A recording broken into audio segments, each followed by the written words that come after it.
Իմ սիրելի Հայկ, արևորդի, այս աշխարհում ամեն բանից կարևոր քո հայրենիքն է, քո հայրենի տունը։ Գիտեմ, որ այսօր ձեր օրերում հարցին թե հայրենասիրությունը որտեղից է սկսվում, պատասխանում եք ընտանիքից։ Եկել եմ այսօր այդ հարցի պատասխանը մի փոքր ընդհանրացնելու։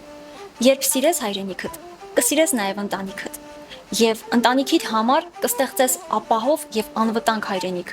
Ու սերունդներիդ կժառանգես ամուր մշակույթ, կուռ համակարգով երկիր եւ հզոր ինքնություն։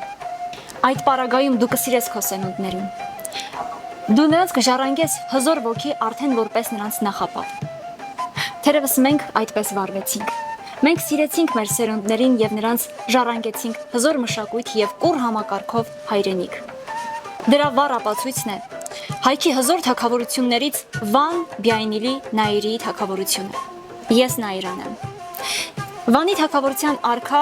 Իշպույինիի կինը։ Իշպույինին գահակալել է ձեր թվարկությունից առաջ 825-ից 810 թվականներին։ Իշպույինին մեր եւ ձեր հայրենի հողի նկատմամբ այնքան մեծ պաշտամունք է ունեցել, որ դա արտացոլվել է նույնիսկ նրա ամուսնության ժամանակ։ Նախքանից արքան այլ կին է ունեցել եւ հարսնացուին նստեցրել են շքեղազարդ կարգի մեջ ու հասցրել արքայական պալատ։ Մեր օրերում Վանի թագավորության ժամանակահատվածում ընդունված մի սովորույթ կար, ըստ որի հարսնացուն պետք է իջներ շքեղազարդ կարգից եւ իր որդքով մտներ արքայի պալատ։ Սակայն հարսնացուն չի իջնում եւ հրամայում է, որպեսզի իրեն այդ շքեղ կարգով մտցնեն պալատ։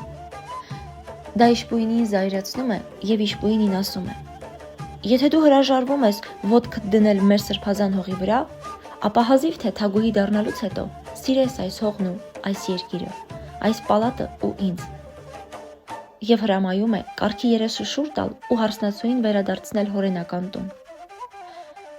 Հետո Իշպույինին ինձ Նայիրայից հետ է ամուսնանում։ Եվ նրա սերն այնքան մեծ էր, որ դիցերին երկրպագելիս առաջինը հենց իմ անունն էր տալիս։ Եվ արևշատություն մաղթում ինձ։